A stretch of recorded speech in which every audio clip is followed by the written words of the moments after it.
তীব্র গরমে এক টুকরো প্রশান্তি যদি হয় কাঁচা আমের টক মিষ্টি ম্যাঙ্গো ললি আইসক্রিম, তবে কেমন হয়? ছোটবেলার স্কুল গেটের সামনের মামাদের হাতের তৈরি সেই আইসক্রিমের স্বাদ এখনো কি মিস করেন? আজ আপনাদের দেখাবো একদম স্বাস্থ্যকর উপায়ে কোনো কেমিক্যাল ছাড়াই ঘরোয়া পদ্ধতিতে কিভাবে পারফেক্ট ম্যাঙ্গো ললি তৈরি করবেন। ভিডিওর মাঝে এমন কিছু সিক্রেট টিপস দেব যা আপনার তৈরি আইসক্রিমের টেক্সচার দেবে একদম দোকানের মতোই মসৃণ। তাই আইসক্রিম জমানোর আসল কৌশল জানতে ভিডিওটি না টেনে শেষ পর্যন্ত দেখুন। এখানে আমি মিডিয়াম সাইজের 5টা কাঁচা আম নিয়েছি। এই আমগুলো ধুয়ে নিয়েছি। এখন 2 কাপ পানি আগেই ফুটতে দিয়েছি চুলায়। এই পানির মধ্যে আমি এখন আমগুলো দিয়ে দেব আর দিয়ে ঢেকে 10 থেকে 15 মিনিট সিদ্ধ করে নেব। 10 থেকে 15 মিনিট পর আমগুলো যখন এরকম নরম হয়ে আসবে আর আমের স্কিনগুলো কালার চেঞ্জ করবে, তখন একটু চেক করে দেখবেন। এরকম যদি নরম মনে হয় তাহলে এটা নামিয়ে নেবেন। আর এই আমের পানিগুলো, সিদ্ধ পানিগুলো ফেলবেন না, এগুলো কাজে আসবে। আম সিদ্ধ পানিগুলো কি কাজে আসবে সেটা জানতে অবশ্যই ভিডিওটি দেখতে হবে। আমগুলো মোটামুটি ঠান্ডা হয়েছে, তবে এখনো গরম অনুভূত হচ্ছে হাতে। আমি দ্রুত করার জন্য এগুলো গরম গরম ছিলে নিচ্ছি। আমের খোসাগুলো ছাড়িয়ে নিচ্ছি। তবে আমের খোসার মধ্যে অনেকগুলো আমের পাল্প লেগে আছে, এগুলো চামচের সাহায্যে উঠিয়ে নিতে হবে।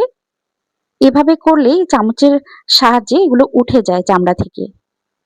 এভাবে করে কিন্তু আমি সবগুলো আমের পাল্প বের করে নিয়েছি।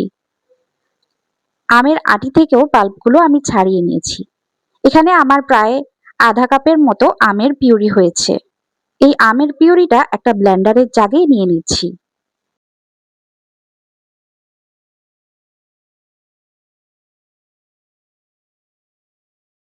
এখন আমের পিউরির মধ্যে সুন্দর একটা কালার আনার জন্য পুদিনা পাতা দিয়ে দিচ্ছি আধা কাপ। আমি যেহেতু বলেছি ভিডিওতে কোনো কেমিক্যাল ছাড়াই তৈরি করে দেখাবো, তাই আমি এখানে কোনো কালার অ্যাড করব না। তবে আপনারা পুদিনা পাতার ঘ্রাণটা যারা নিতে পারেন না, তারা এখানে সবুজ কালার অ্যাড করতে পারেন। আমার আমগুলো একটু টক ছিল, তাই আমি এখানে আধা চা চামচ লবণ দিয়েছি আর আধা কাপ চিনি দিয়েছি। এখানে গুঁড়া চিনি ব্যবহার করেছি আমি। আমার হাতের কাছে গুঁড়া চিনিটা ছিল, তাই এটা দিয়েছি। আপনাদের হাতের কাছে যে চিনি থাকুক সেটা দিয়ে নেবেন। চাইলে মধুও দিতে পারেন। আর এখানে দিয়েছি আম সিদ্ধ করে রাখা পানি আধা কাপ। এখন সম্পূর্ণ মিশ্রণটা খুব ভালো করে মিহি করে ব্লেন্ড করে নিচ্ছি। মিশ্রণটা খুব স্মুথ করে ব্লেন্ড হয়ে গেছে। এখন এটা আমি নামিয়ে নেব। নামিয়ে নিয়েছি। এখন আমি আইসক্রিমের মোল্ড নিয়েছি। সবার বাসায় এখন এরকম আইসক্রিমের মোল্ড থাকে। তো ওখানে আপনারা সেট করে নিতে পারেন, অথবা স্টিলের বাটি থাকলে বা গ্লাস থাকলে ছোট, সেগুলো তো সেট করতে পারেন। অথবা ওয়ান টাইমও বিভিন্ন প্লাস্টিকের এখন কাপ পাওয়া যায়, সেগুলোতেও সেট করতে পারেন। একটা ফয়েল দিয়ে আমি উপর থেকে এরকম করে ঢেকে দিয়েছি। আর আইসক্রিমের কাঠি নিয়েছি আমি। সেই কাঠিগুলো একটু ছুরি দিয়ে একটা দাগ কেটে ফয়েলের মাঝে এখন আইসক্রিমের কাঠিগুলো সাবধানতার সাথে দিয়ে দিয়েছি। এখন এই বক্সটা 6 থেকে 7 বা 8 ঘন্টার জন্য ফ্রিজে রেখে দিতে হবে, ফ্রিজারে, ডিপ ফ্রিজে। তো আমি এটা 8 ঘন্টা রেখেছি। 8 ঘন্টা পর আপনাদের সাথে এগুলো শেয়ার করছি। এখন কিন্তু এগুলো সেট হয়ে গেছে। আর এখন তো প্রচুর গরম পড়ছে।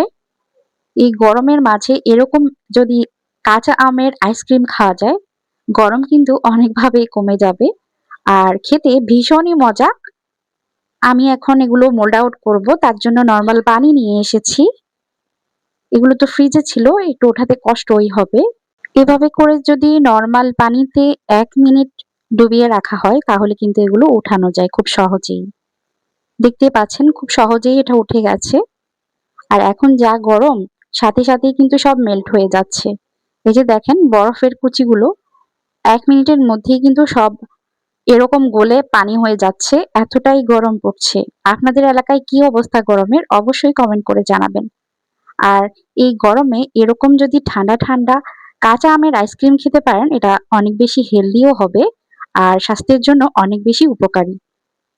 তো আমার আজকের রেসিপি কেমন লেগেছে অবশ্যই কমেন্ট করে জানাতে ভুলবেন না। আবার দেখা হয়ে যাবে ইনশাল্লাহ পরবর্তী কোনো নতুন রেসিপিতে। ততক্ষণ পর্যন্ত ব্লগার নাহিদা চ্যানেলের সাথেই থাকুন সবাই। আজকে এ পর্যন্তই। আল্লাহ হাফিজ। আসসালামু আলাইকুম।